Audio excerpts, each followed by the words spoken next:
Hello and welcome on this Remembrance Sunday to the Nottingham Hockey Centre, the home of the famous Beeston Hockey Club, who welcome today Reading for this Premier League encounter.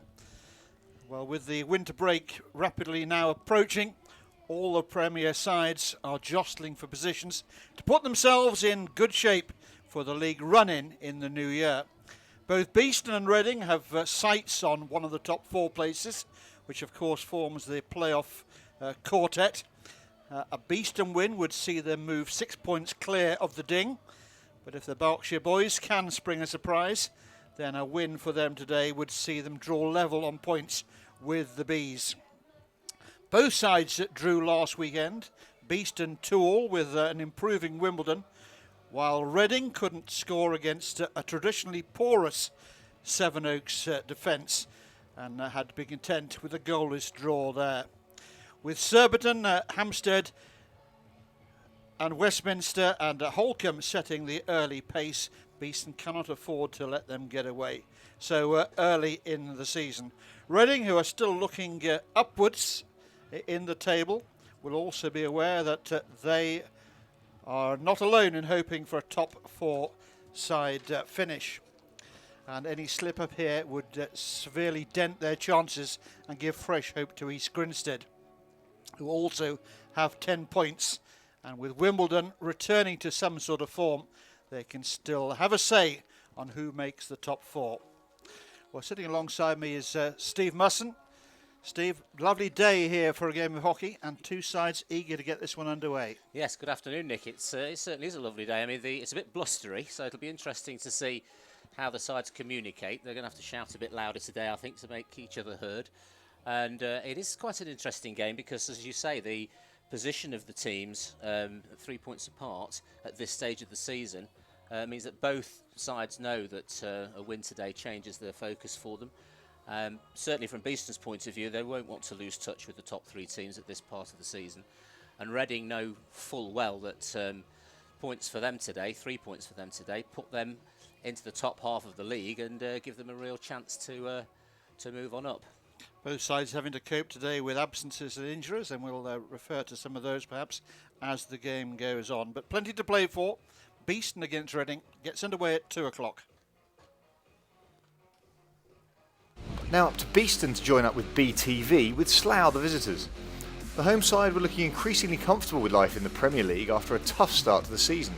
Slough had also picked up a moral-boosting first win in the campaign last week against Holcombe. Here we go again for corner number 3 in quick succession for Slough.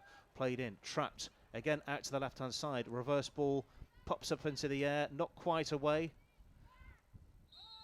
And it's another corner for the visitors. That's 4 in relatively quick succession. It's played in.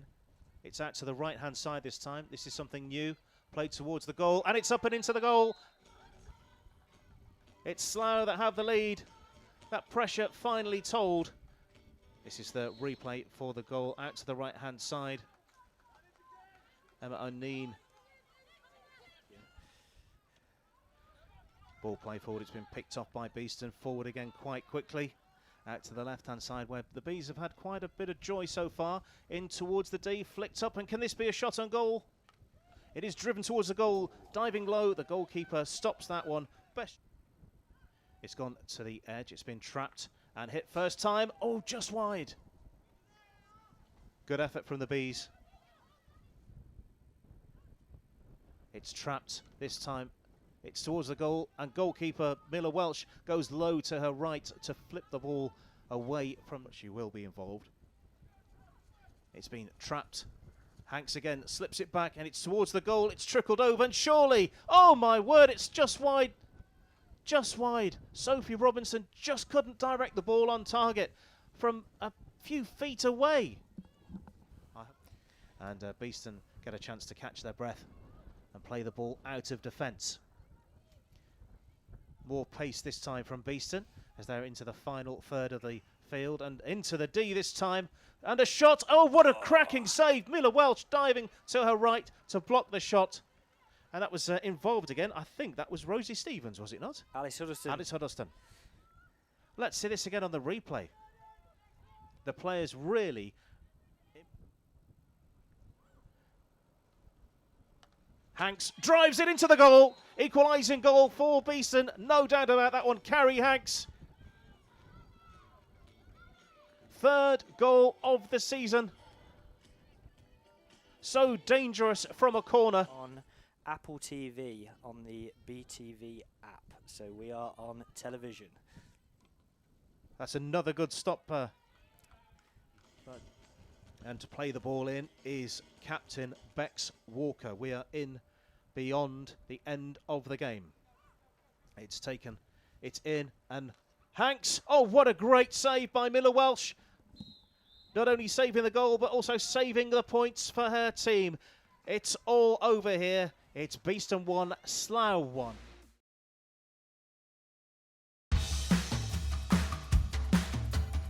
When you succeed, We succeed. so we listen. We tailor. And we invest in you. We are innovators. We deliver results. And world-class service. We are always developing. Learning and growing. And getting better at what we do. Supporting your business. We make technology effortless. And more than just a means to an end. We're the team who serve. And advise you. All to help you achieve. And surpass your goals. We're super. We're honest. And go the extra mile. We're winners. And team players. And together, We're the managed service provider. We're Air IT. We're Air IT. we're Air IT. You're number one for IT and comms.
So the two teams out there on the field warming up ahead of this one. They'll take some warming up today, Steve, as well. It's quite chilly and blustery despite the bright conditions.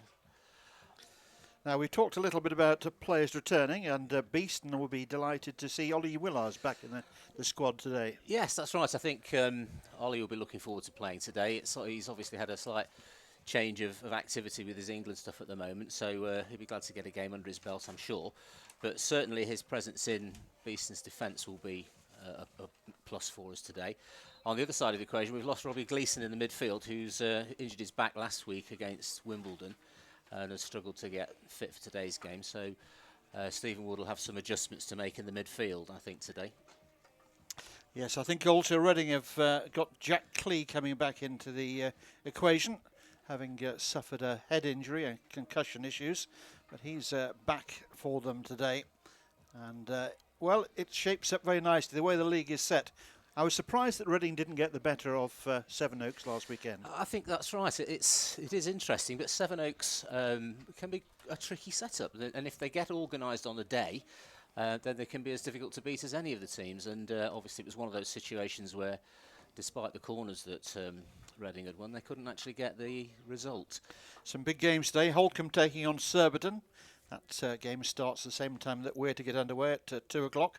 And also East Grinstead against Wimbledon. Wimbledon coming back after a pretty near disastrous start to the season. It's strange how they've started this and last season was exactly the same. It took them a while to get going. I've got them marked as a wild card on my league list because obviously the league splits itself at the moment very conveniently into thirds. But Wimbledon sat there in the bottom three at the moment. I don't expect to see them stay there for long. Beeston had a tricky game against them last week, and I think they were pleased to come away with a 2-2 draw. Well, the fixtures coming thick and fast now in the run-up to Christmas. Beeston take on Holcombe next weekend. and that's here. And then they have to travel to Surbiton on the 24th of November. So still plenty to look forward to before the Christmas shopping. The World Cup absentees really don't know what they're missing, Steve. No, absolutely right.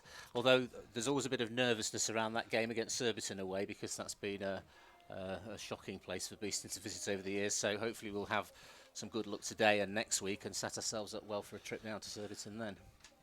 Well, the two captains out there, and those hockey followers may well recognise our two match umpires there, Dan Barstow and Lee Barron.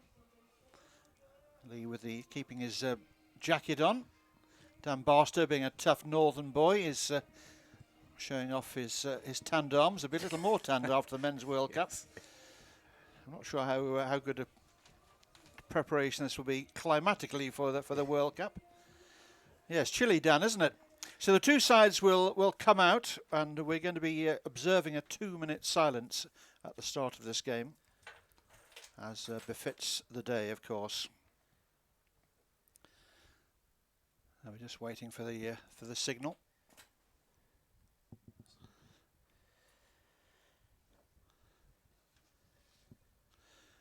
Beeston's youngsters have already had training sessions this morning, during which time a silence was observed. Gentlemen, please welcome visitors Reading, and let's hear it for the hosts, your Beeston Hockey Club. So here they come, led out by the two umpires. Reading, of course, in those light blue tops. And as I said, we will be observing 2 minutes of silence, and we will be observing that on air as well, as we remember those that leave never to return, and those who return but are never the same. And we join Hockey for Heroes and clubs all across Europe, and indeed across a grateful world, in remembrance. We will remember. In this year, that the 2 minutes of silence became part of the observations of Armistice Day. The first minute is respect for those that died in the conflict, and the second for those that are left behind. Since that first Armistice Day, 99 years ago, many more of the servicemen and women who have served their country in hours of need have not returned home. On this and every Remembrance Sunday, we will remember them.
So beautifully observed silence there, as we would have expected, of course, and the two sides now respectfully shaking hands at the start of this game, and we'll shortly be underway.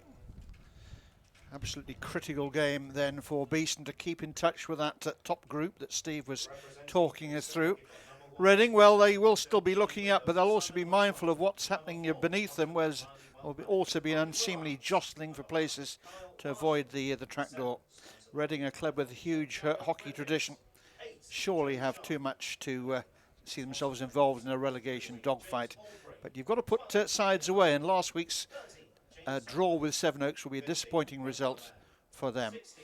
I think also, Nick, they'll be keen to deal with the goals against tally, because they're sort of pushing towards that horrible 3 goals against each game, and that's something they'll be very mindful of today, I'm sure.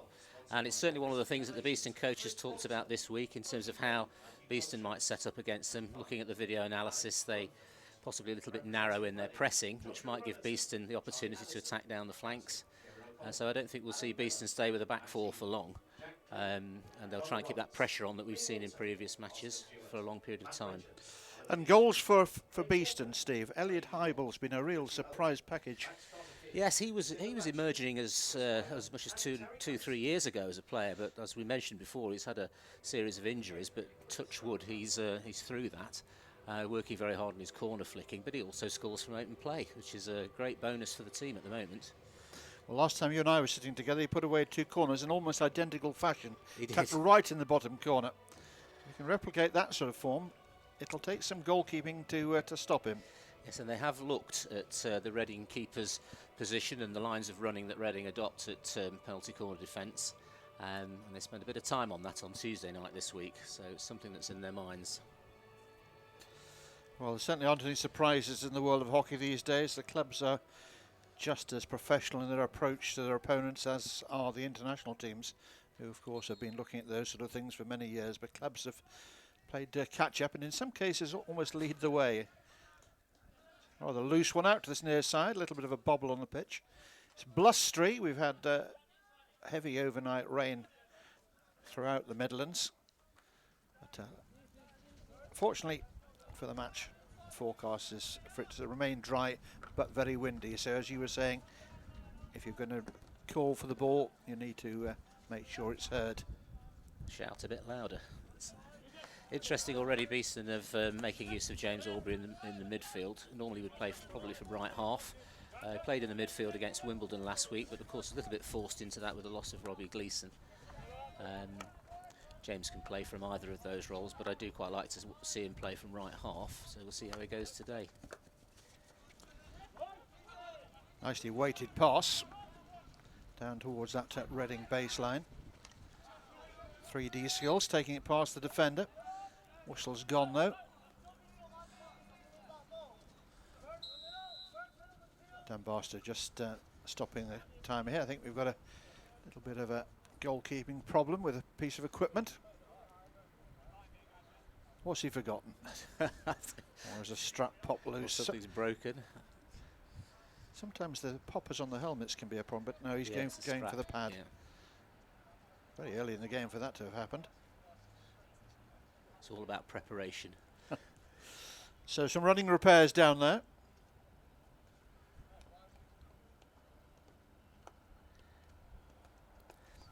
Beeston's style over the last 2 or 3 games has been to play at a pretty high tempo, and the work that they've done through the midfield has been important in sort of developing that counter-attack play. Robbie Gleeson was quite important to that, so it would be interesting to see if James Aubrey plays in the same style. There he is. As if on cue. Of course, he scored the equaliser late on in the game against Wimbledon last week from his midfield role, so a bit of form. Chris Wyver just appearing at the top of your screen there, getting back into goal. Running repairs have been affected. If there was a strap working loose, very sensible, he takes the time to get it sorted out. Don't want that sort of issue to be preying on your mind, trying to make it last till half time. Far cry from the old days of leather straps and buckles.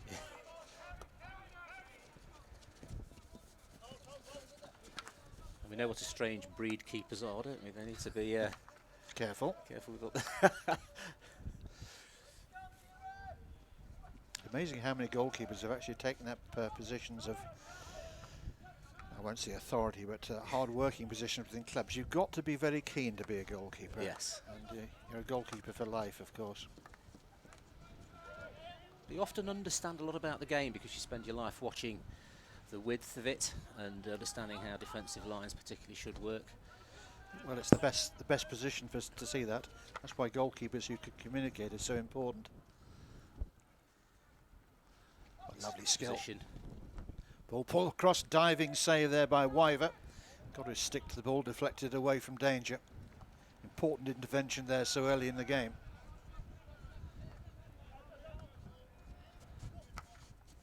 That exit position from the D always interests me. When crosses are deflected or touched, they tend to come out on that shoulder of the D, and teams are not very good at getting a player in there because an open opportunity for shots there if you can pick the ball up on the edge of the D there.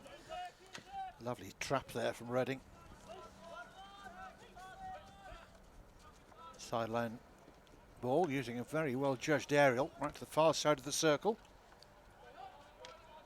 First real attack this, and a good save there from Simon Hudgewell in the Beeston net there. First real attack that Reading have been able to put together, coming very close. It's not often that Simon Hudgewell gets in the game early, really, so that'll probably be helpful for him just to get his first touch.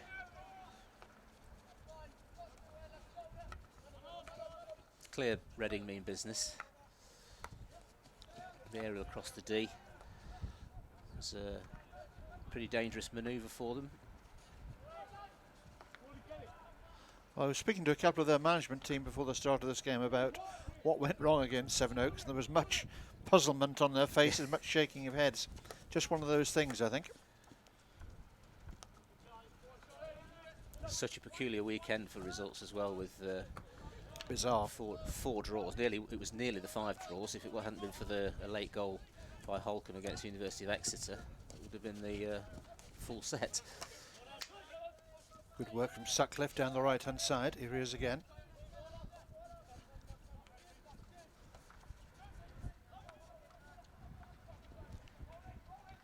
Very organised, Reading. Already you can see how they're set up defensively. Many changes to their squad from last season, and indeed the season before that. This new breed trying to bed in, trying to keep those strong club traditions going. And of course with Jason Lee's role in this as well, he'll definitely have put the organisation into it. Oh.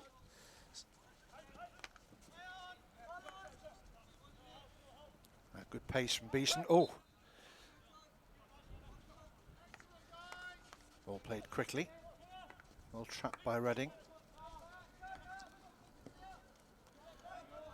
Ball worked to that right-hand side over into the shadows.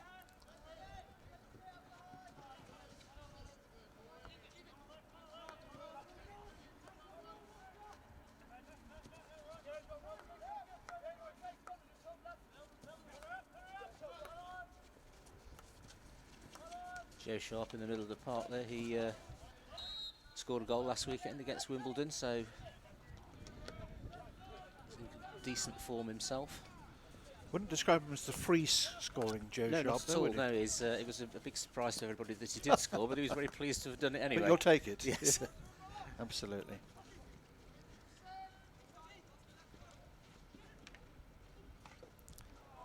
That's a lovely run. Chris Proctor's got some super skills, particularly 3D skills in positions like that. It's, I think he's capable of getting more goals than he does in actual fact.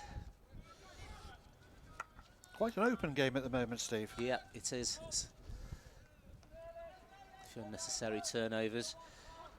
It's, Reading coping well with any of the Beeston attacks.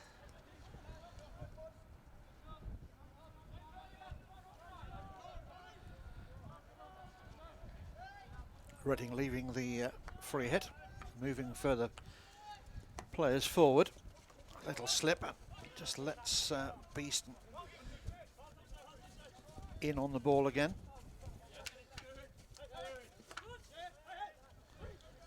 Nicely won back. Nick Park did quite well there until that final part of that. Of course, he was an or a former Reading player. Joined us this year. Couple of bounces on the ball, take it over the baseline and harmlessly out of play, so Reading can reset from the back. Space on the left-hand side.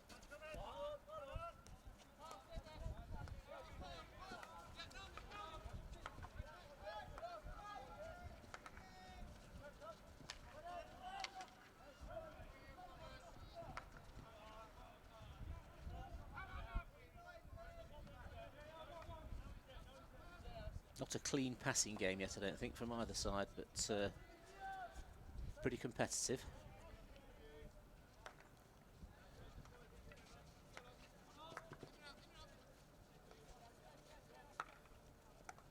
I think points in every game this season are going to have to be a hard one. Yes. But, the way it's shaping up, the huge gaps that have been there perhaps in previous seasons are not so evident this year, and the non-availability of some of the international players, of course, just testing club squads rather than just the normal starting 16. Yes, yeah, and I think that's manifested itself last week in the draws, but you're looking at the top 6 clubs within 7 points of each other, and results changing things quite dramatically, particularly when you get a weekend where there's draws like that. It means that nobody had really escaped as they would want to do, and it means that the 3 sides in the second third of the league at the moment are in close proximity to the top. Ball bouncing around dangerously into the area. The goalkeeper cleared it and cleared it well.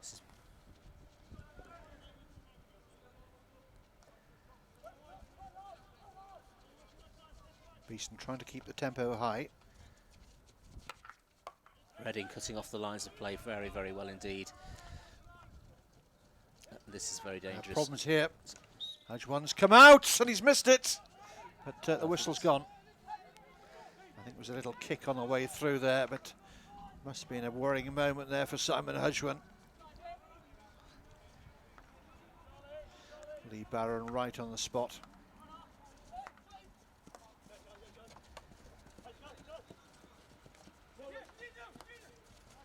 Nicely played out by Reading.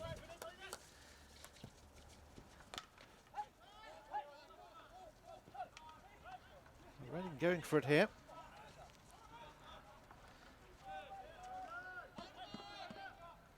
Long corner. Well, to keep his feet out of the way there, Stephen Lawrence.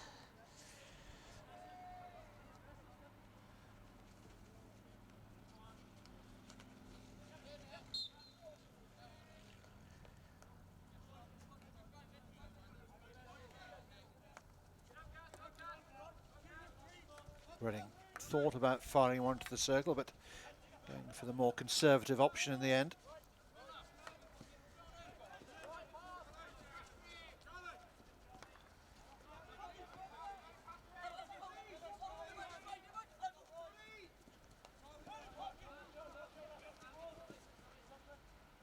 Nice connecting play there by those two, Nick Park and Elliot Hybel.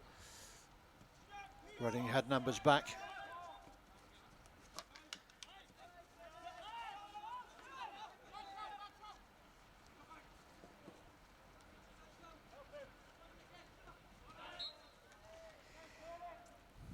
Reading were one of the first of the English clubs to invest in a water-based artificial turf back in the 1980s. Yes. The Heineken Astor, as it was called. Oh, that's right. I believe yes. you meant to put water on it, but obviously other fluids are acceptable as well. I wonder what they think of the FIH rule that very soon international hockey won't need to be played on water-based pitches. Well, to some extent, it's been talked about for a couple of years now. You can understand in some countries why it's very difficult anyway to deal with the water supplies necessary. Not in Beeston. Not at Beeston. Not today, anyway. It'd be quite a problem, I think, for the industry to come up with a surface that allows the skills that we've come to enjoy to be played on a surface that doesn't have water upon it. And Beeston have won their first penalty corner here with a really good attack down the right-hand side. Didn't seem to be too much danger at this point. Just jostled really out of position. Reading packing their defence and very difficult to find a way through and space for shots. So, but there is then of course the risk that you can get hit on the feet, as happened there. So the first penalty corner. Beeston considering what they might produce here. High ball number 12.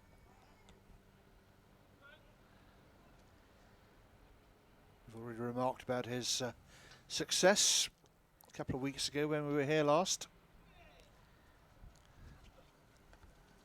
Not him this time though. Shot comes in. And it's wide. Wide from the start of the flick.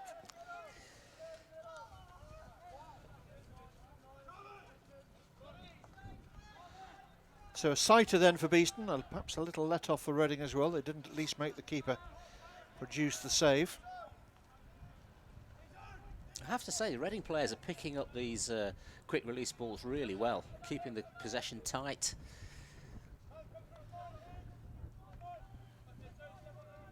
Yes, they're not here to make the numbers up, that's for sure, and they will have studied the league table with almost as much thoroughness as you, Stephen. They'll realise just how important today is. They'll know that Beeston, without several of their sort of big named players, are perhaps an easier prospect they might have been on another day, certainly in another season.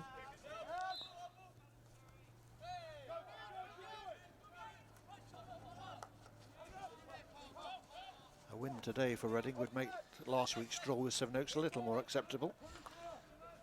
If you Even pick if a up little more frustrating. I was going to say, if you pick up 4 points from 2 games at any phase of the... That's pretty good. Yeah, you should take that, league, it works very well for you.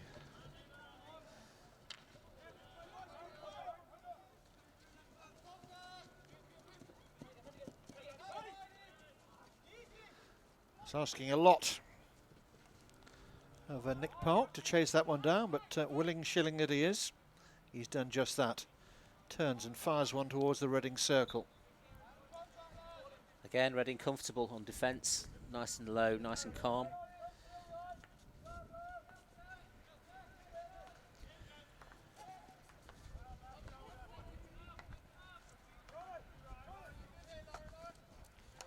Quite evenly balanced this game at the moment, I think, Nick.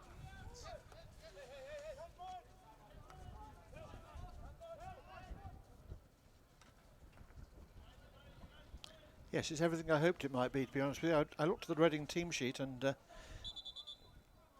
well, you always look to see where Richard Mantell's playing. Yes, that's right. But those names, those sort of names have belonged to a bygone era now, as far as Reading concerned. The new breed have got big shoes to fill, literally and metaphorically. Well, the one thing you know about Reading is that they're actually a very experienced club, and whatever's happening with the team, they're able to cover for what they think might be changes, or maybe sort of the same quality that they've had in the past. But they certainly know how to work it all out.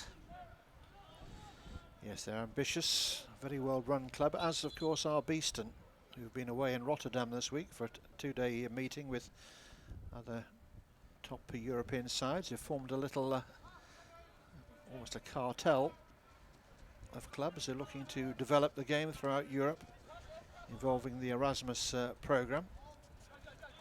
Wonderful that Beeston are involved in that. Doesn't surprise me at all that they continue to push the envelope. Ball fired across the circle. Again, it's found its way out the other side of the D, which is a bit of a shame, but Beeston's still in possession.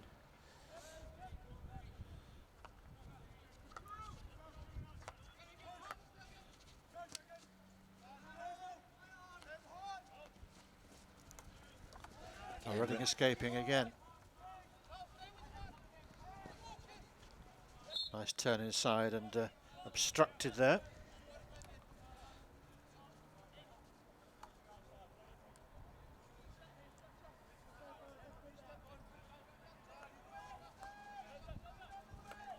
Reading will be looking now, I think, for this through this higher pitch transfer. They'll be looking for their first corner probably about this stage of the game.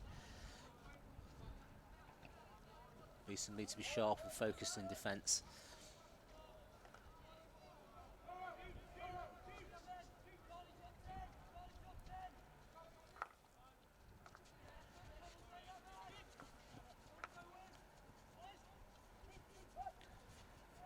Reading just sitting off here, allowing Beeston possession in their own 23.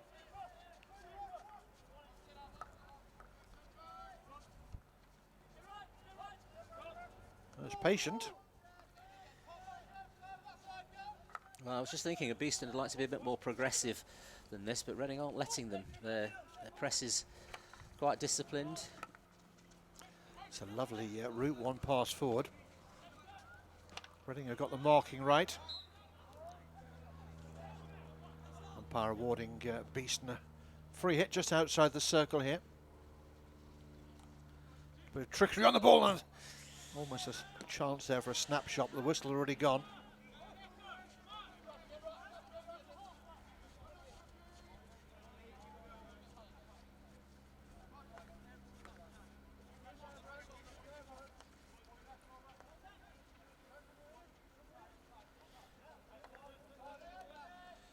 Beeston's ladies first team had an excellent win yesterday on the road down at Canterbury. Making a good fist of their return to the yeah, I was going to say it's Premier League. Good start for them, really, to find themselves into 5th slot and a good points tally. A rare defeat yesterday for Surbiton ladies as well, going down to Holcombe by the only goal of the game. So the Investec Ladies League, just like the Men's League, creating a few surprises and looking very, very tight in these early skirmishes.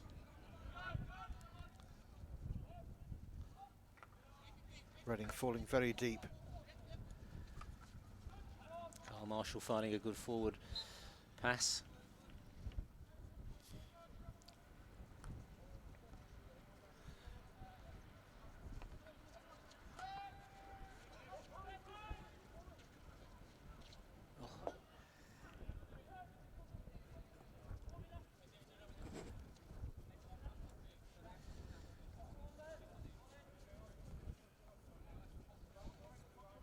So easy to lose a bit of momentum, and it often comes down to a missed trap or a missed pass.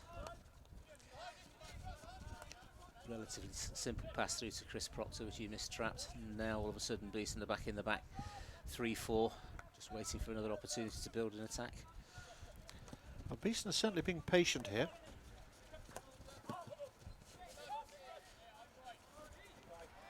I think they've already realised they're not going to run roughshod over Reading here. And it's going to have to take a methodical approach to the game.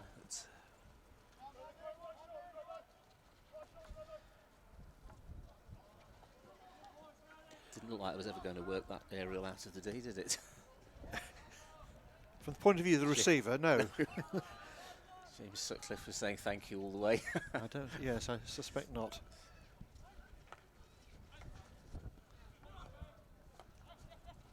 It had little to commend it, I have to say, that particular pass.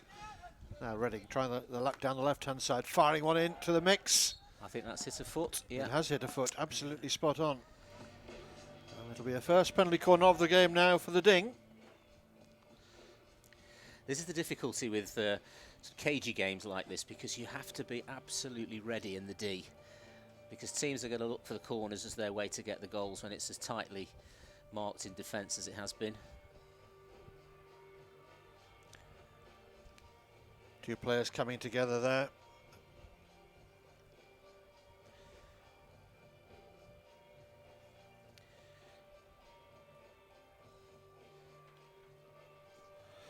So the first penalty corner of the game as far as Reading are concerned. The other end we've seen Beeston fire their first one wide to the keeper's left-hand side. Reading have scored twice from corners in their tally of 11 goals so far, so they'll be looking to increase that. Charlie Ellison looks like the main man here, hunched over his stick, a left-hand castle as we look down at them. It's gone to the quick injection. Slipped to him, but the shot again wide. Didn't get hold of it, I don't think, did he? He has a chance to do that. No, wasn't what he was looking for. I still think there's a lot to be said for the first penalty corner being a nice simple one. Just heard that Exeter have got a win against Sevenoaks today. So Ah, they'll be pleased okay, with that. early start that one, That yes. was, yes. Yes. Well, Sevenoaks, who denied Reading a 3-point haul last week, were not able to do the same this week against the students from Exeter University.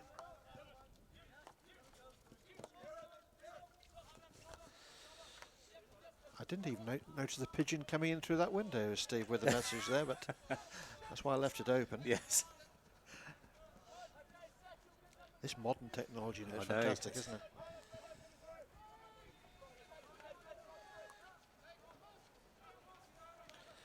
Beeston making hard work of getting the ball clear here. Reading having a good little spell here.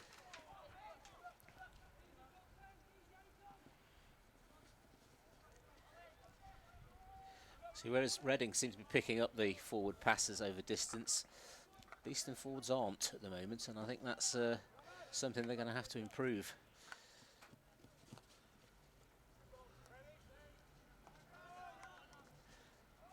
Good pressure, but Reading quite calm, find their way out.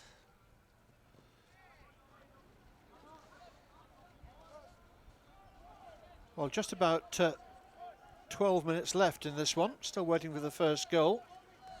I'm sure the Reading faithful, or the Beeston faithful rather, who came to watch their team today would have expected their team to be ahead by now, but as you said, Steve, it's turning into be a rather cagey affair here. It is. And one which could go either way. Reading's retreat work into defensive shape has been good. It's not given any real counter-attack opportunities to Beeston, which we've seen Beeston be good at over the last few weeks. But there's none of that happening, so as you say, Nick, they've done their homework.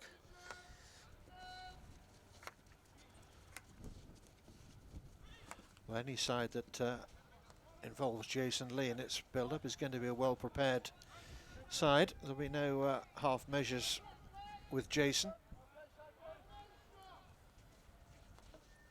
I can hear Stephen Wood shouting on the side, so he's obviously feeling that Beeston aren't playing as well as he wants them to at the moment. Is he a shouter? Not normally. That's why I've just noticed. Well, it has more impact. He normally just if you're always shouting, I prowls. never think it has much of an impact, does right. it? Now, this is more like it for Beeston, now the left-hand side. Ball pulled across and straight through, and it's found a way back into the net, I think and it's Beeston Elliot have the Heibel lead. again. Well, that was a lovely move. Didn't look particularly dangerous. Let's watch it again here down that left-hand side. Running a little short nice on little numbers passing. Very good, very good. That's the first real time that Reading have not been able to keep a track of the runners. Heibel just getting there in front of the goalkeeper and defender, and scoring at close range. He's getting a bit greedy as Elliot, I think. Not that I'm complaining. No, I'm sure you're not, and I'm sure his coach won't be complaining either.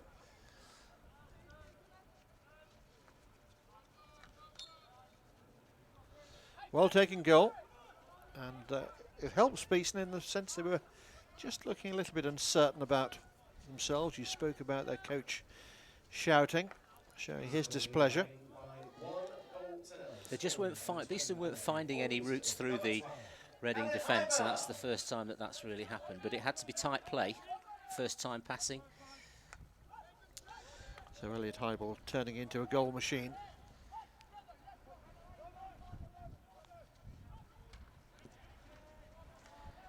Unnecessary turnover, I think, there from that was Lucas Ward.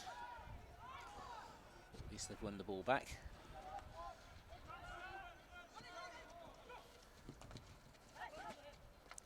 That goal came with about 10 minutes left in the half. How Beeston would love to get a second before the half-time break.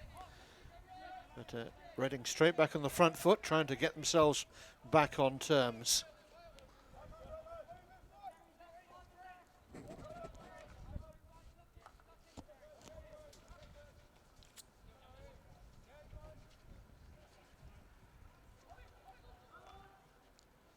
Nicely taken space down. again. Here can Beeston again. Lovely flowing move. Final pass wasn't of the same quality though. Little mistake there from Nick Park. I've been impressed with Nick since he joined. I knew he was a good player, but he's settled into the Beeston side really well.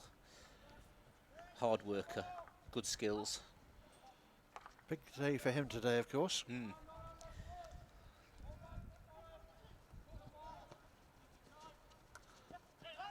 If he scores, will he celebrate? That's the burning question, isn't it? Yes. Why wouldn't you? Reading trying to play the ball into a Beeston foot, but Beeston guarding those feet very well there. Space on the right-hand side for Reading.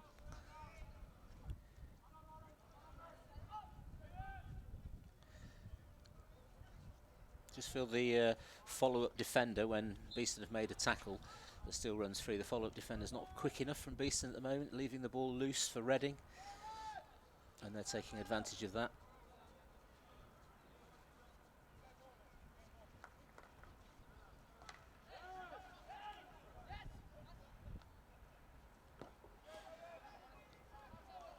Ball fired out over the sidelines there. Reading's restart.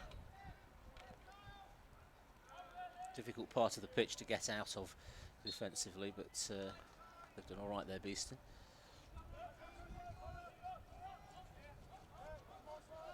Good setup again from Reading, straight away into shape.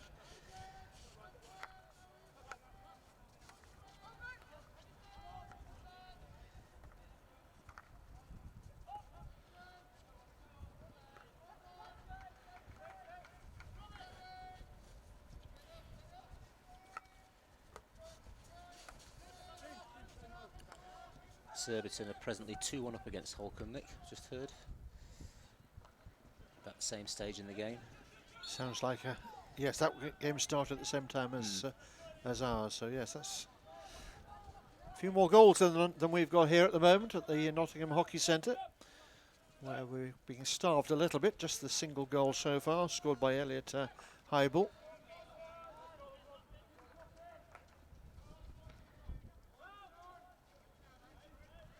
Reading continue to set themselves up as an obstinate outfit here, and one with a little bit of a cutting edge as well. You feel there's a goal, yes, there's a goal in them. That little connecting ball there, if that had been picked up by the forward, that would have been a shot, I'm sure.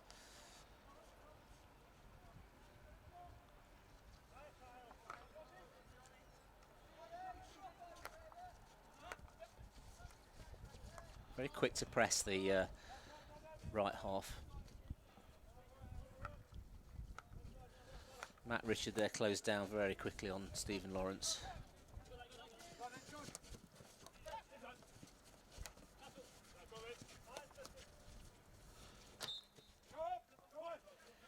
Umpire coming back to the original foul, which was the retreating Beeston defender's foot.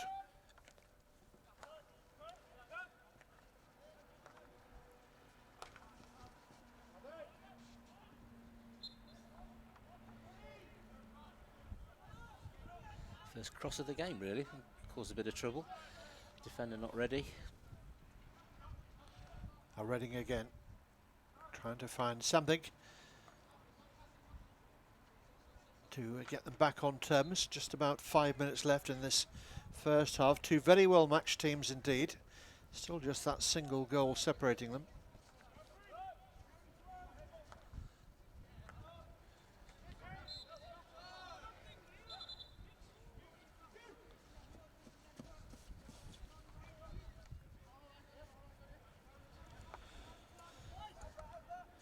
Hollywood, I was just seeing if he got a forward pass on there.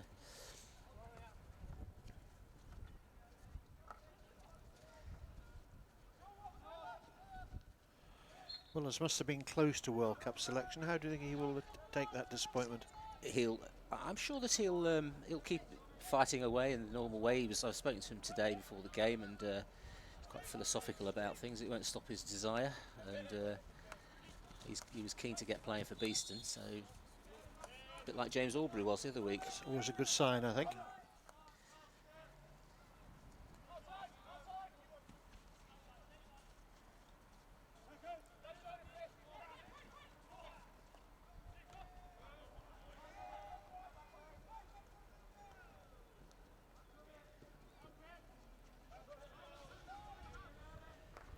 Reading picking the ball up in the shadows. Quickly back into the the sunshine, but it's Beeston who come away with the ball here. These last few minutes before half time. Beeston controlling things nicely at the back. They're not needing to pull up any trees. Happy to cling on to this advantage. Half time, still 3 minutes to go. Yes, I'm glad they've worked out that they're going to have to be very particular about the build-up. So I don't think they can take too many risks with turnovers, certainly in the back four or in the middle of the park. Let's be very careful about possession.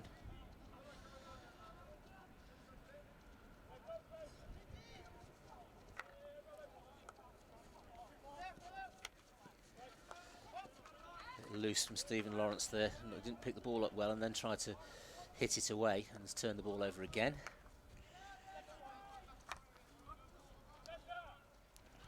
That's nicely worked by Reading.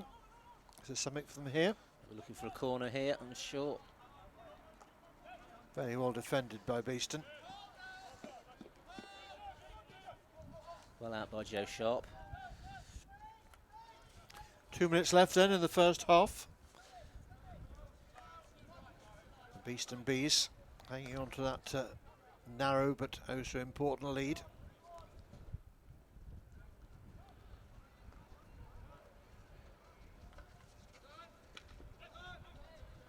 So important to be confident as you build up out of the left corner.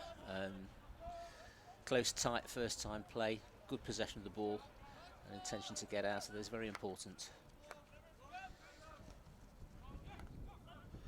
Nicely worked by Reading. And well defended by Beeston, who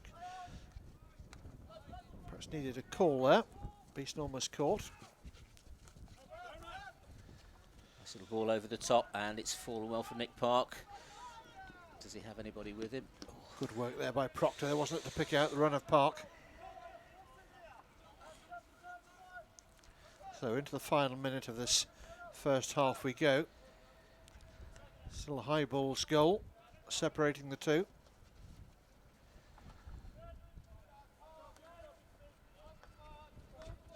We talk about High Ball being a free scorer. Beeston's next opponent here next week will be Holcombe with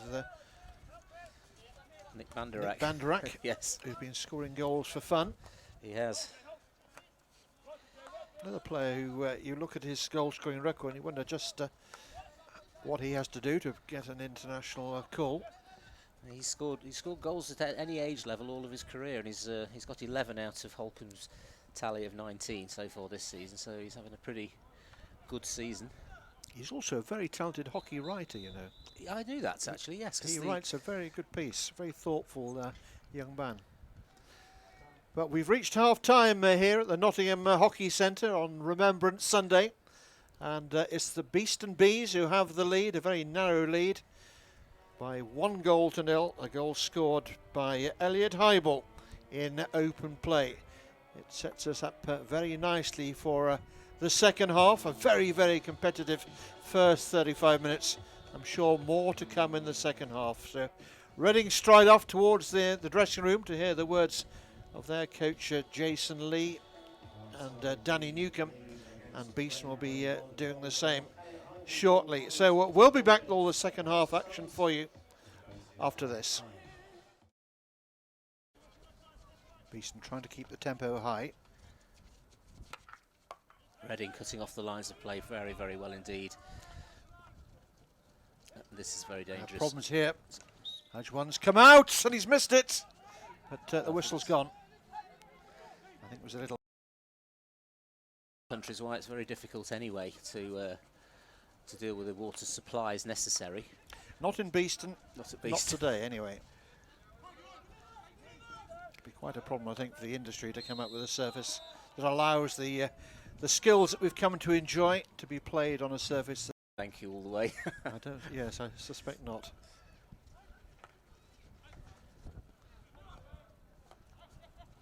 It had little to commend it, I have to say, that particular pass. Now Reading trying the luck down the left-hand side, firing one into the mix. I think that's hit a foot. Yeah, it has hit a foot. Absolutely spot on. Not normally. That's why I've just noticed Well, it. it has 'cause more he impact. He normally just If you're always shouting, I prowls. never think it has much of an impact, That's does it? right. Now, this is more like it for Beeston on the left-hand side.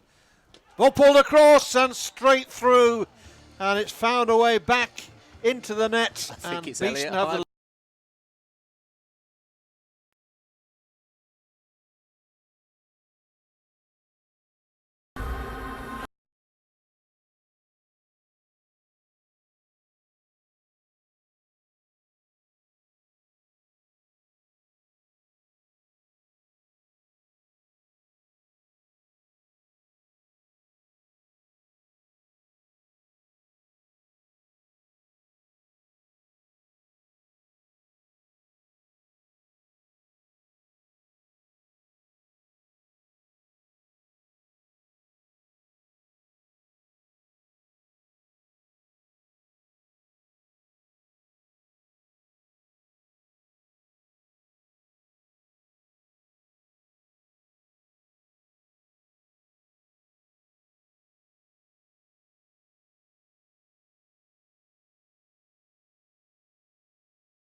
When you succeed, We succeed. so we listen.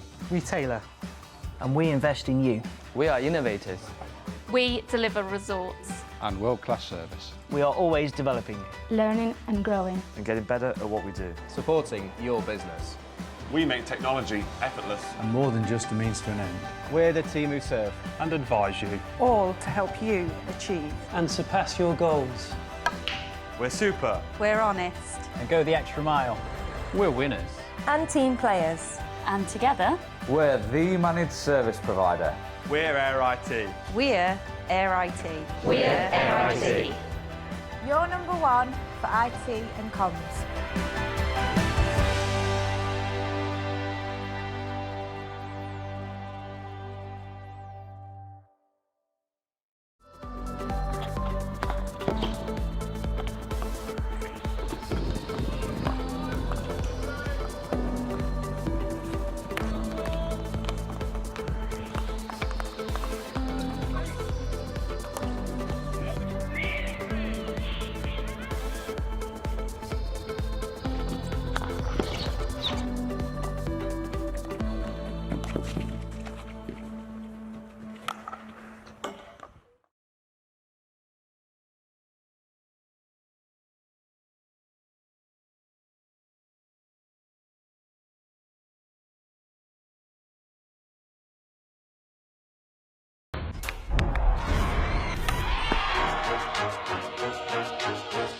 I played at the highest level for Holland since I was 17.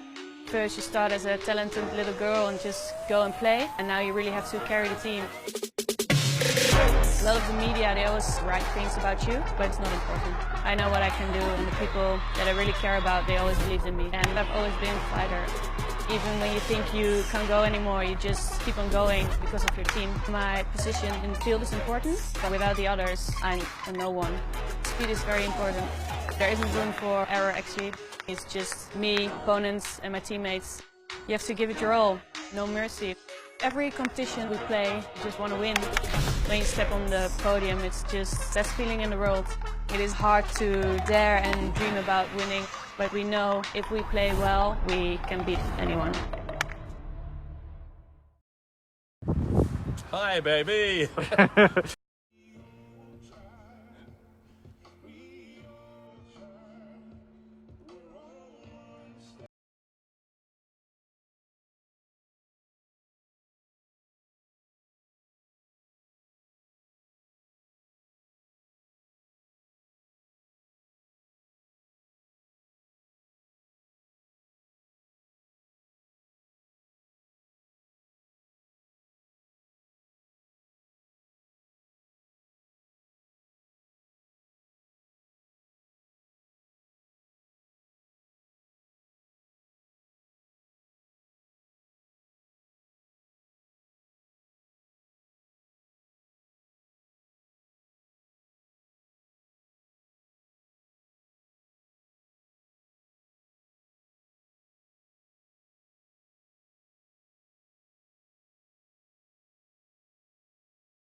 Too much beans. Who's up next?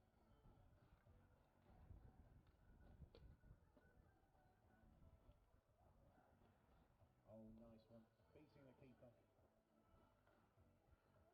Another one low one, hitting the backboards. One more, I think, and then we'll need to make way for the teams. Oh, lovely effort. Thank you, juniors. Thanks for keeping us entertained at half-time. The teams are making their way out in preparation for the second half. If you've headed away for refreshments, time to make your way back to your vantage point, ready for the start of the second half of Beeston versus Reading.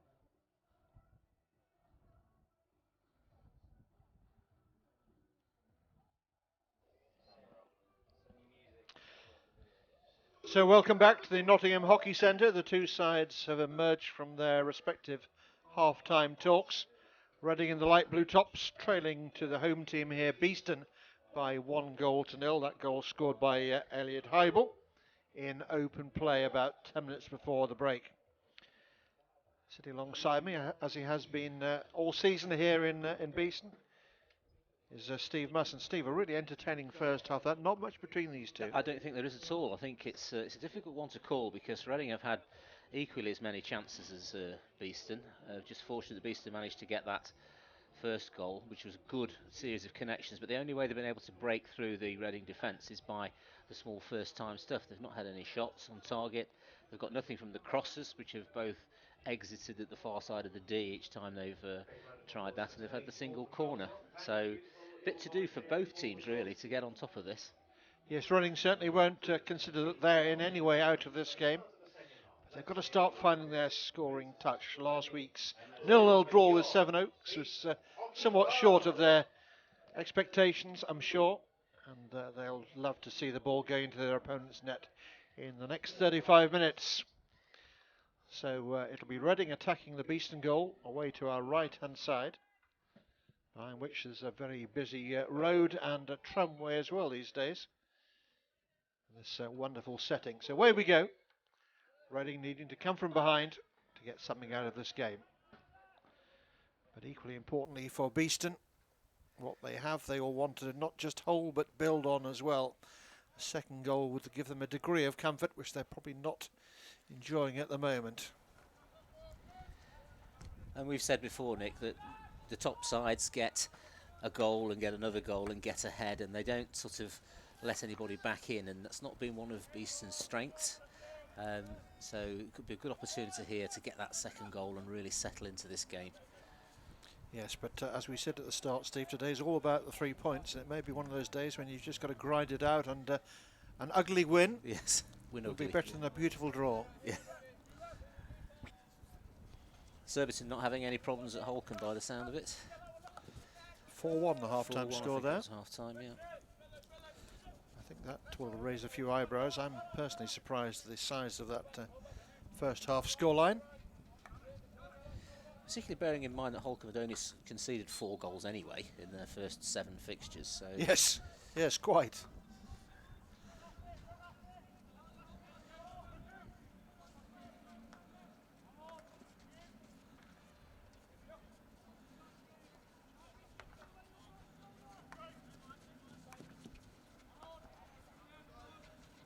Bit of a misunderstanding there, I think, in the pass into the middle. Beeston working it to this left-hand side. Tall figure of Ollie Willars there.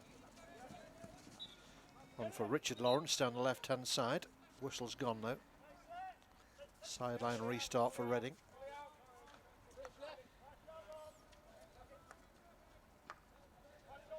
Back 4 clear to be seen there for Reading. Moved it around to the left-hand side quite easily.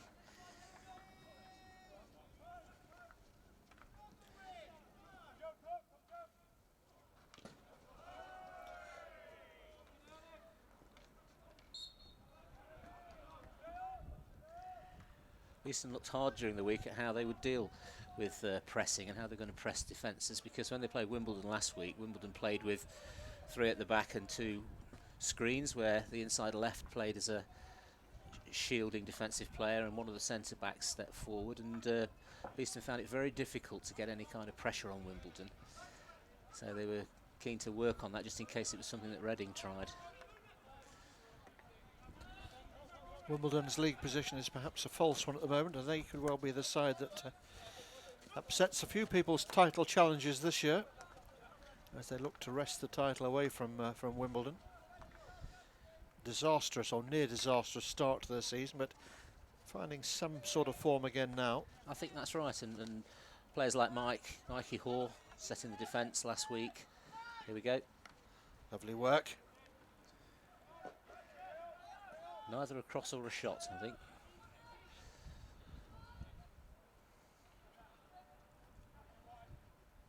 I wonder whether Wimbledon were distracted by their participation in the EHL round 1. I think so. I think that's it's quite obviously a big distraction, isn't it? And fell at that part of the season, and it was difficult for them to prepare. They didn't really have the team together for training much.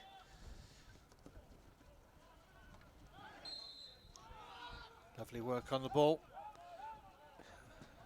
Penalised by the umpire there. Might have been a stick obstruction in there somewhere. I think it was, yes. Yep. I don't think Reading agreed that that was the case, but it'll pretty much look like that from here. Well, they're never going to, were they?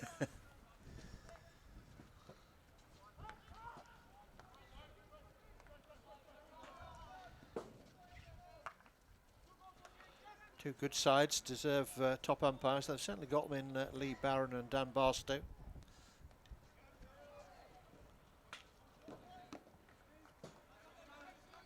Seem to be controlling things pretty well today, I think. There's not been too many issues. Not that there ever should be, Nick, but... No, but there's a lot at stake here. Yes. Particularly in such a tight game as this. Lovely approach work there. I think in similar fashion, I think that yes, there was exactly. an obstruction there as well. Well, perhaps Reading disagree with that one as well. Yes. Slightly less vehemently. What the players want, of course, is, and what they're getting is consistency. You and I are sitting in the easiest place to commentate from, Steve, and we don't have the need to blow a whistle either. This is a good run. Oh, it's a shocking pass at the end of it. So promising. I always look at the trigger point for that kind of a counter-attack. That was a very obvious inside pass across the Reading players' reverse stick, and it was so easy to pick up for the Reading player, and look at where it nearly got to. So that trigger point is so important. The players have got to be very careful about the passes that they make.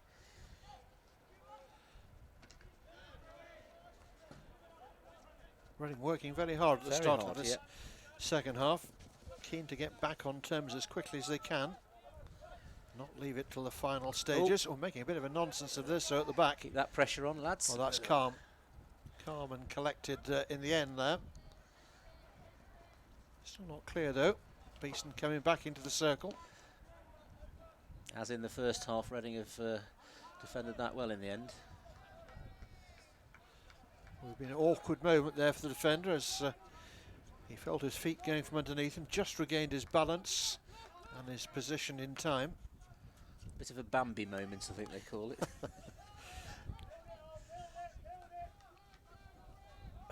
Another missed pass.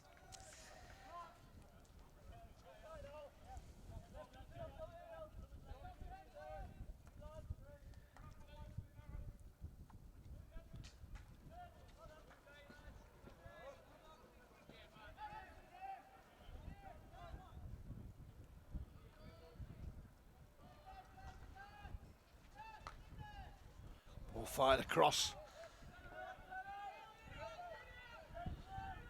Nobody there. Sideline ball here for Reading.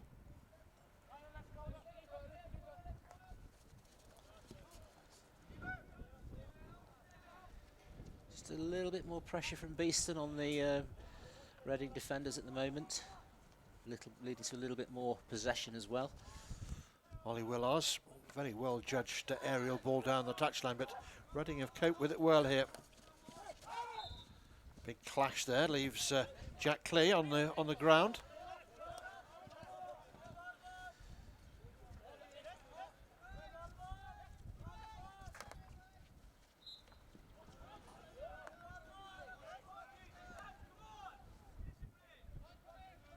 Brentherton leaves it this time. It'll be a Miller for Reading. Plays it right back into his own half of the field. Another missed pass from Reading as well. These unforced errors are really starting to hurt both sides, but particularly Reading at the moment, who seem to have great difficulty in putting 2 or 3 passes together consecutively. Plenty of time, no need for the force issue yet. They're still very much in this one, trailing by just that single high ball goal.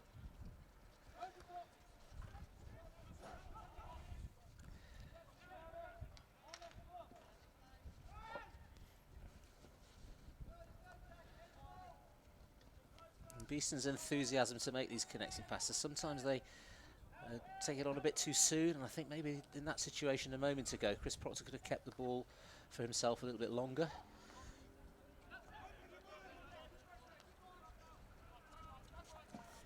Making the right judgments, it's a key part of a player's thinking really. Passing, keeping the ball, making the right connections at the right time. Beeston have stolen it in the Proctor midfield. again, right.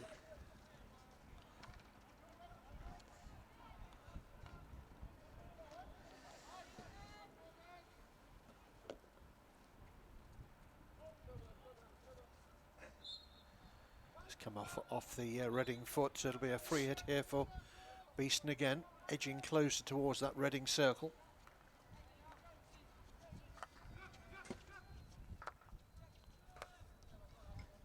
Bit of space for Stephen Lawrence here. Ollie Willars trying to find a way through, takes the free hit quickly to himself. Tries to draw a foul at the defender who kept his concentration, his stick low. Took the ball well. Now one for Connor Roberts to run after. Beeston in control of the situation again though. There we go. Working the ball clear.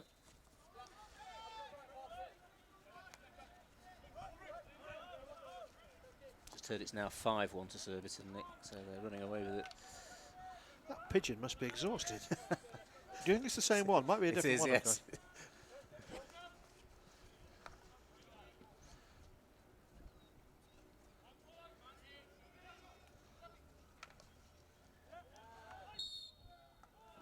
Awkward one for the defender to take, and it must have come up off a defender's stick. Yes, the umpire's given that as a penalty corner. Yeah. Let's watch it again here.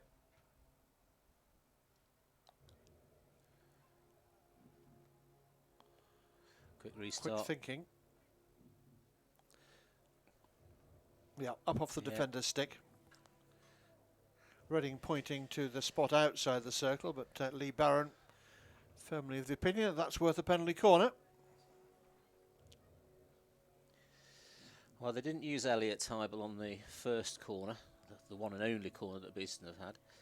So I'll just see if they do it this time. They might have regretted it with the shot going wide, but yes, yeah. See what they've got up their sleeves this time. Again, Hybel on the nearer castle to the camera. Again, there's that late adjustment, but it has come for Hybel this time. Whips it in, and the defender Rearward corner. Puts it away, but rear-warded corner. Joshua Brentherton there, guarding the left-hand post. He's done well there, because that was travelling a bit, I think, really. I think again, very well placed. Yeah, nearly got the stick on it.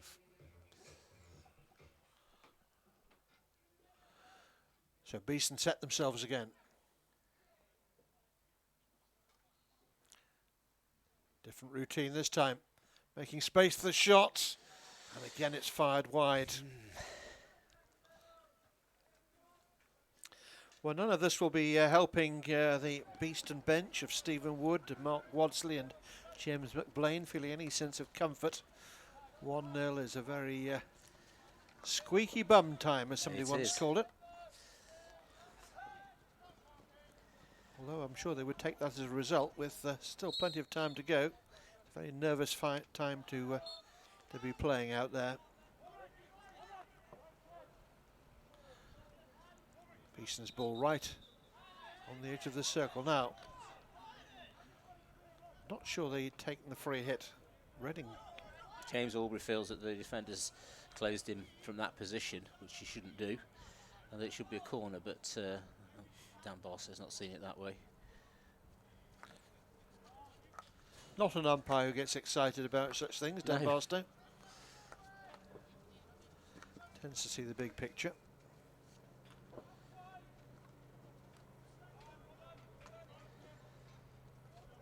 Bit of pressure from Beeston building here. They need to turn this into something positive. Pulling the ball out again, fired into a crowded circle. Looking for a deflection. There was one there, but it came off a defender's stick, so it'll just be a long corner. It's Beeston's best spell for some time.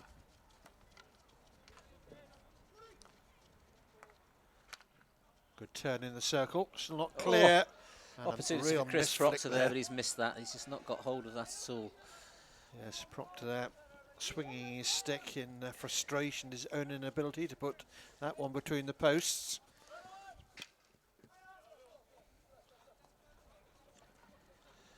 Back on the attack again. Willar's a growing influence down the left-hand side for Beeston.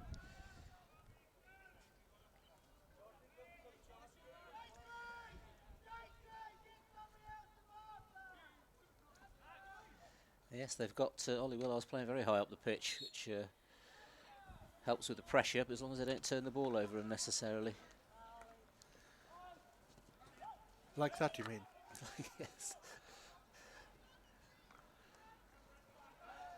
Neither side have put in a perfect performance. There have been too many unforced errors to please either set of coaches. But with the circumstances in the game and in the league positions as they stand at the moment, this is always going to be tense. Was well intercepted. Miss pass again.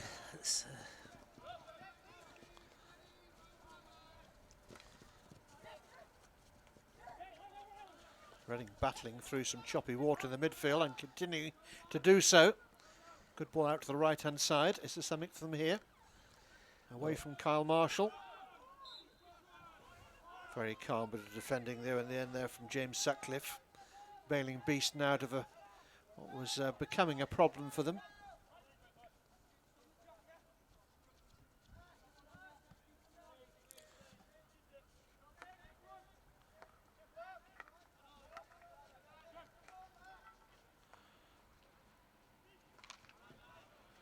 Beeston working the ball out of defence in a well rehearsed format. That's probably too... Oh, he's got it. Richard Lawrence has done well there. Very well done.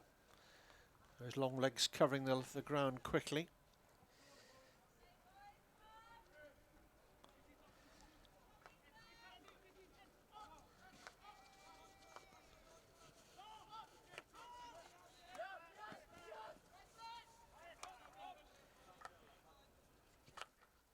Reading very deep in defence now. It's,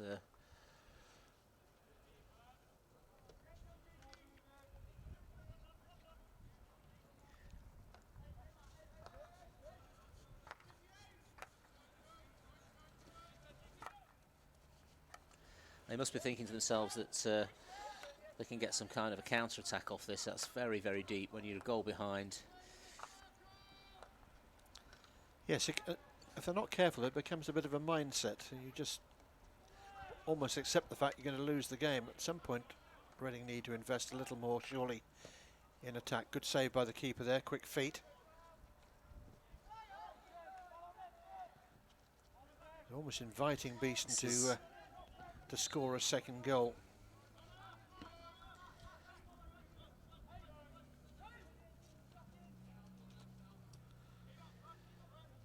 So Stephen Lawrence now as the lead defender really needs to be very mindful of the possibility of a counter-attack. This sort of a situation here is quite clearly what Reading are after. Quinton Lemaire just having a little slip on the ball there. Reading coming on. That's not good enough. That is really not secure enough. Or bouncing around in the circle. Calm, collected defending there.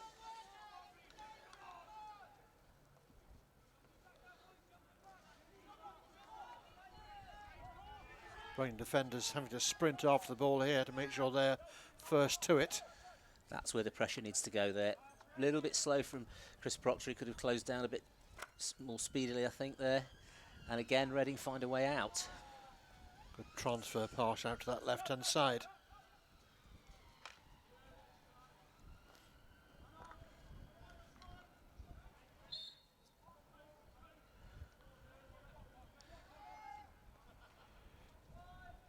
Beeston throwing it high. Reading player taking evasive action, trying to convince the umpire it might have been dangerous, but it was much too high for that.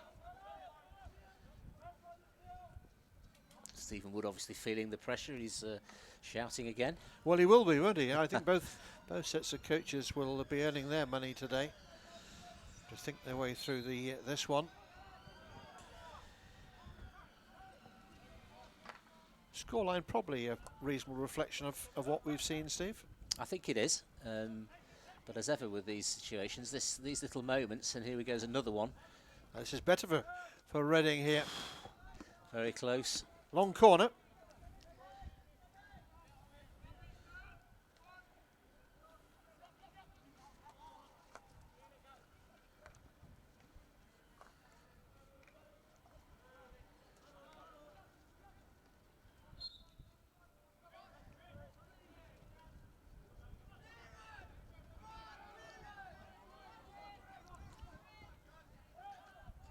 Good covering by Reading.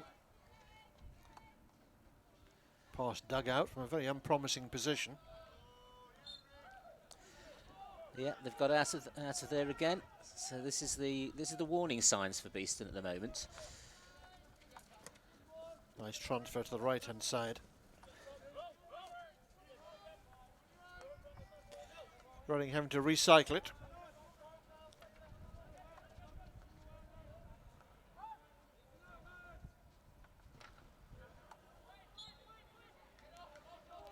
Willows powerfully in with a challenge.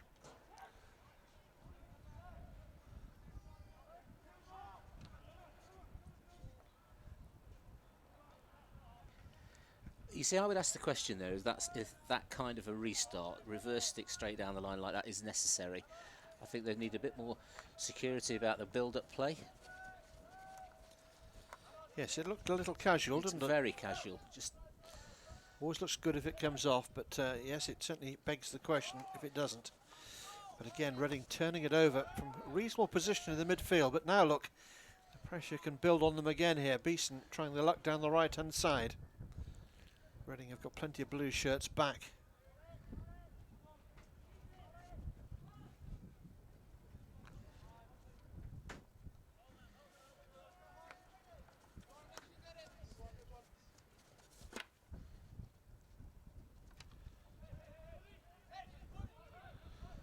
Reading wanting the free hit, but play allowed to go on.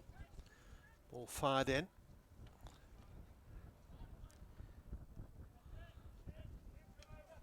Reading coming out towards this near touchline, getting the whistle in their favour as well.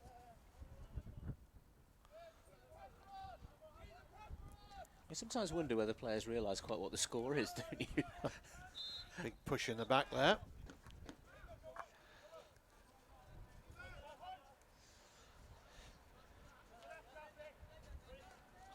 I think it's the sort of game that the players will be really enjoying, though. Yes, I think that's right. Yes, it's. They'll be enjoying it considerably more, I think, than their coaching staff, who will be Nice layoff a pass bag of there. nerves. That's a very nice pass. Is there something here for Beeston? Shot on the turn, good save by the goalkeeper's right foot. Good defence by Reading, but an injury. Good early whistle there from Lee Barron, making sure the play on the ground is okay. Can't leave a player down on the floor in a crowded circle like that. Much better to get the whistle in early, as Lee Barron has done.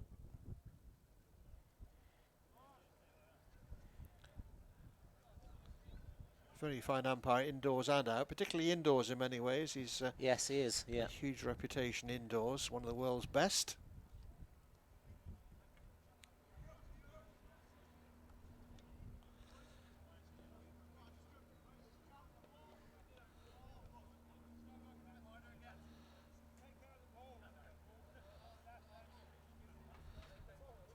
Both sides just wondering how the game is going to be restarted here. It looks as if we restarted with Reading's ball at the top of their circle. It's the weekend when the campaign for bringing back the bully has been launched as well. Yes. You and I remember the bully well, Steve, not with any great love, I'm sure. I remember the rolling as well. Oh, now there was a skill. Yes.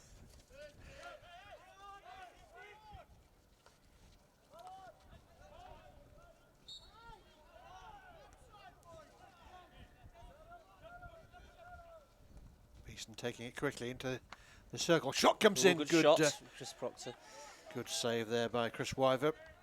Reaching up with that big left hand protector, batting it away.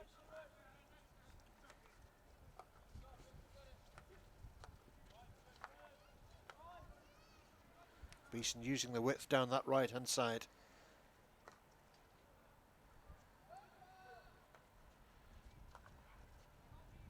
Haven't seen any player hit the ball cleanly yet. What, this season or just this game? The lost art, perhaps. It's a good job these pitches are strong. There'll be divots everywhere, I think. I read a very good article from somebody the other day about the lost art of the push pass. Yes. It was the self-pass bloggers team who came up with that one. Very well written. Yes, we speak a lot about the new exciting skills, 3D skills, etc. But we shouldn't forget the importance of the ability to hit, trap, and push a pass as well. Absolutely. Do you remember the Hockey Association Roses Awards? Where I do indeed. Sorry, get your badges for doing very basic things. Yeah. I have to say they were the bedrock of much of my teaching career. They were dull as ditch water. They were. They really were, but they were important drills to get into youngsters. Nothing's really changed. Apart from the fact you probably get a virtual reality badge nowadays rather than the old cloth ones. But 3D skills were a natural part of the game on grass, Nick. They were. Yeah, they were. We've seen a few hoppy ones today, but nothing like the good old days. Fired out to that left-hand side as Reading come in search of an equaliser. He wouldn't rule one out. Dangerous. Beeston really need to wake themselves here. They do. Slightly dreamy performance from them, particularly in this second half. They won't be feeling any comfort as we go towards the last 10 minutes of the game. It'd be ironic if they were caught out by a late equaliser. It would be somewhat against run of play, but it's not something you can rule out. Well, the natural tendency of games like this is that the Reading will have this phase in towards the end of the game where there's nothing to lose, and there'll be probably more counter-attacks than there have been.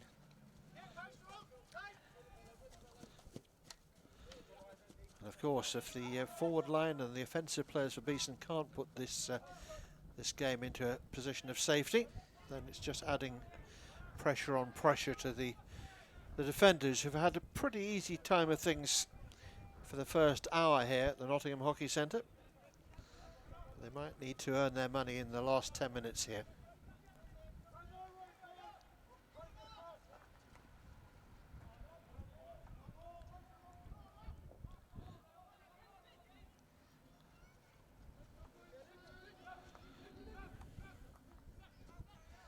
Useful ball, nice position for Ollie Willars. Willars just spins, tries to take the ball into the circle, but crowded out there. Isn't going to get much success with that. He didn't look convinced in his own mind it was going to work for him, did he? Reading just starting to show a little more intent themselves. That's right. This is going to be. This will quick happen hands for the next 10 minutes. I'm sure of it. There we go. Oh, well, you called it, Steve. Yeah, this has been building. Well, what a sucker punch there. And Reading are back on terms. And this is now going to be a huge last 10 minutes for Beeston. Lovely approach work there coming from Lee Morton. Good goal. Very good goal. So it's come literally out of the blue. And Beeston pegged back to 1 goal apiece.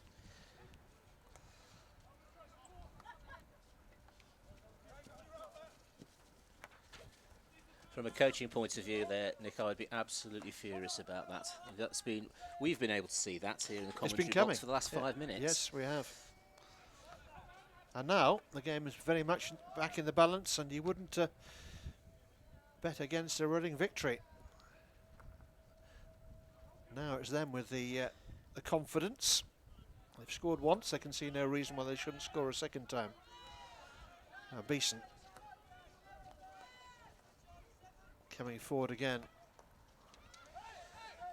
Lucas Ward's turned that over in a risky place again. Trigger point is right back on Reading's D, and here we are.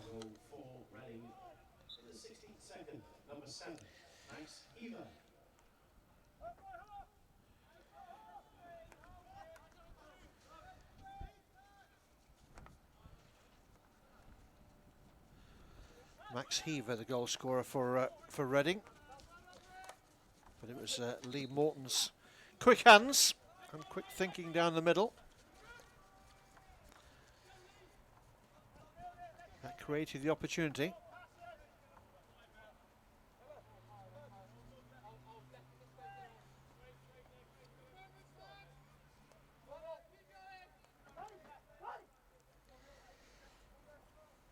A big tendency from Beeston to try and put this right now, and that again could give space for Reading.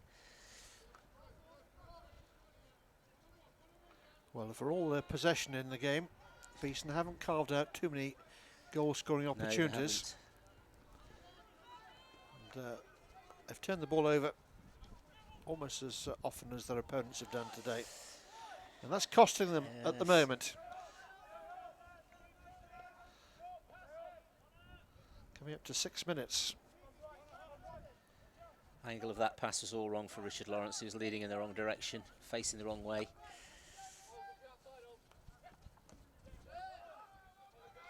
Mistake by Reading.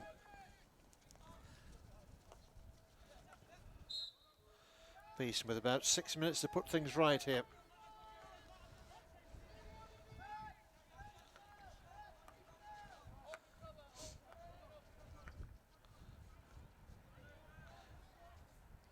think the Bees will look to change anything, Steve, in these last few minutes to Well, I think try I'm and get the absolutely extra sure points. that Stephen Wood and Mark Wadsley will want to go for the win. They won't protect the draw by any stretch of the imagination, so they might stick a fourth player up high just to see if they can create something. But more importantly, I think they'll look to win a corner.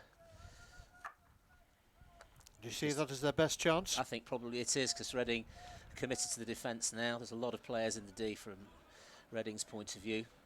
A lot of feet to be found.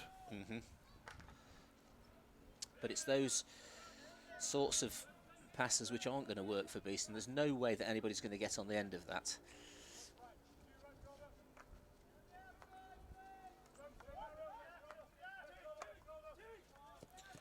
Reading working the ball out to this near side. Well done, Gareth Griffiths.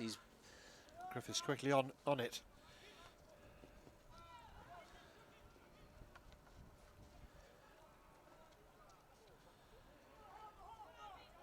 Reading just starting to hang on a little bit here. Finding that their own goal has inspired the Bees into raising their interest levels in the game. Those little positions on the right-hand side, they are tailor-made for winning a corner if you get it right.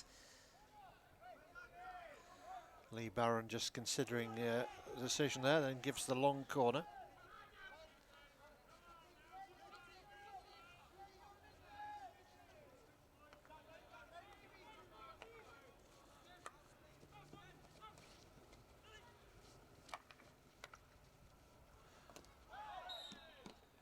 Brave challenge there with a big wind-up coming from Chris Proctor.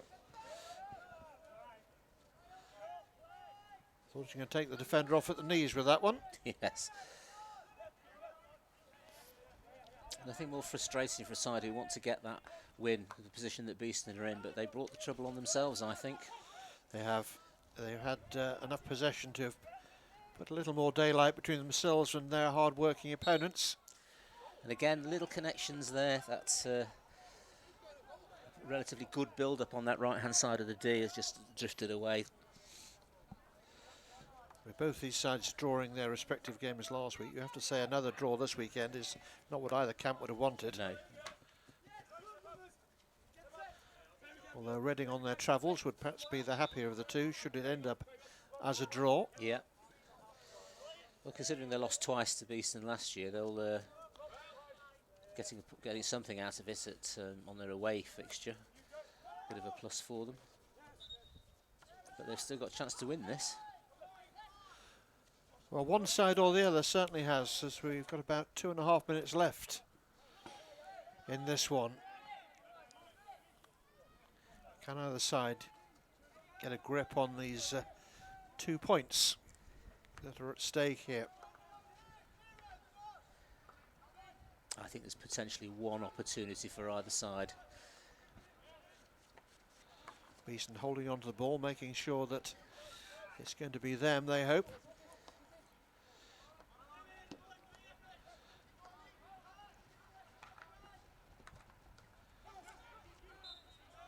Just need to keep their patience and keep the ball as well. Very hard, even when these pressure situations, even the most basic of skills, looks to be well nigh impossible to pull off.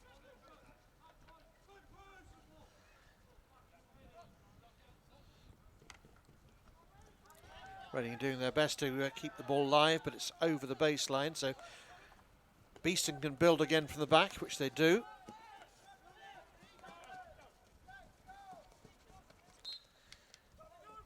They've got about a minute to go, Nick, so this, yes, a goal this now is would the last certainly chance. be goal dust for either side. Beeston have the ball again, trying their luck down the right-hand side. Shelling one in towards the circle, bouncing around, ball's loose. That's lovely work. Very tight skills there. Yes, and they have Beeston won think the they've got a corner. penalty corner, and they have. And, well, you called it earlier, Steve, saying you thought the penalty corner was their best chance. I think so, yeah. This could be their last opportunity.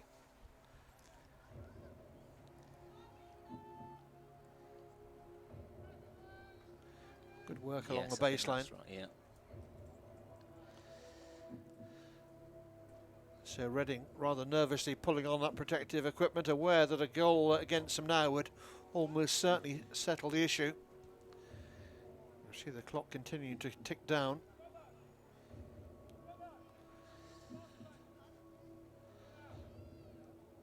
Oh, there's the man, Elliot Hybel. He's got to concentrate on this.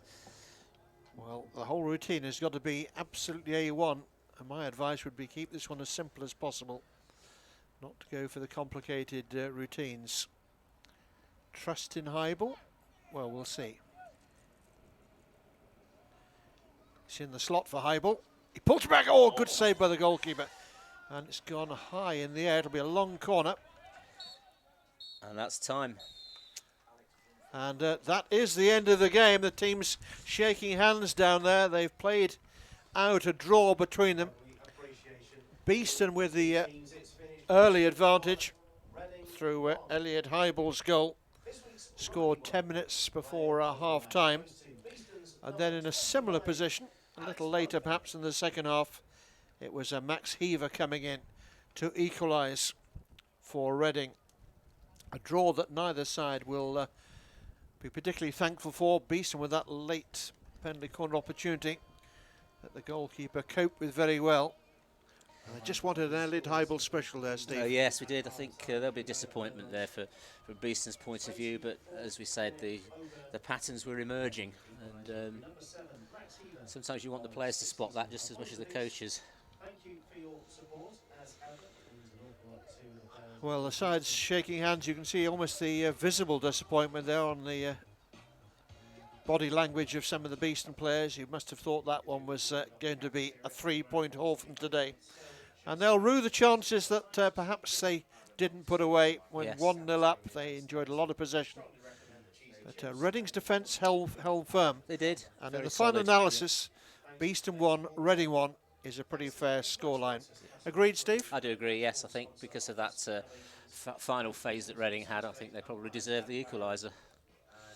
Well, we'll be back again with next week's fixture when Holcombe visit the Nottingham Hockey Centre. And let's hope the weather's as kind and a few more goals to enjoy in that one. Yeah. Beeston 1, Reading 1 is how it's finished here. Beeston trying to keep the tempo high.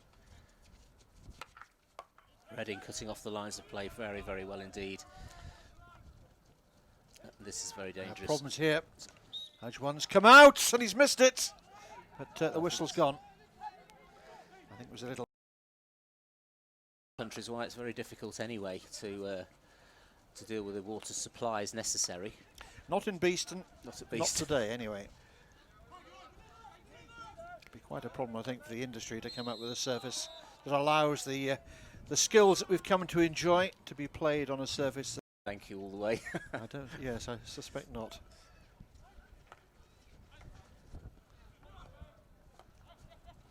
It had little to commend it, I have to say, that particular pass. Now Reading trying the luck down the left-hand side, firing one into the mix. I think that's hit a foot. Yeah, it has hit a foot. Absolutely spot on. Not normally. That's why I've just noticed. Well, it has more impact. Normally if you're always shouting, I never think it has much of an impact, does right. it? Now this is more like it for Beeston now the left-hand side. Ball pulled across and straight through, and it's found a way back into the net. I think it's Beeston have the. Do you think it's the same one? Might be a different one. Yes.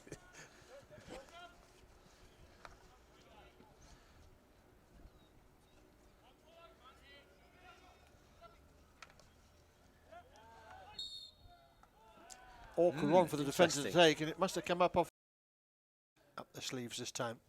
Again, Hybel on the nearer castle to the camera.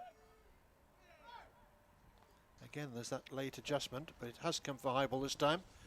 Whips it in, and the defender reward corner puts it away, but it's Beeston's best spell for some time.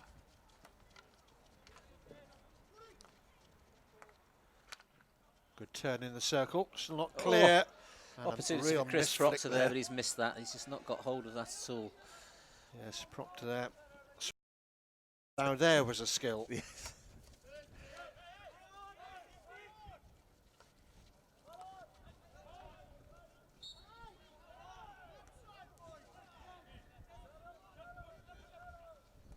Beeston taking it quickly into the circle. Shot comes in. Good Good shot.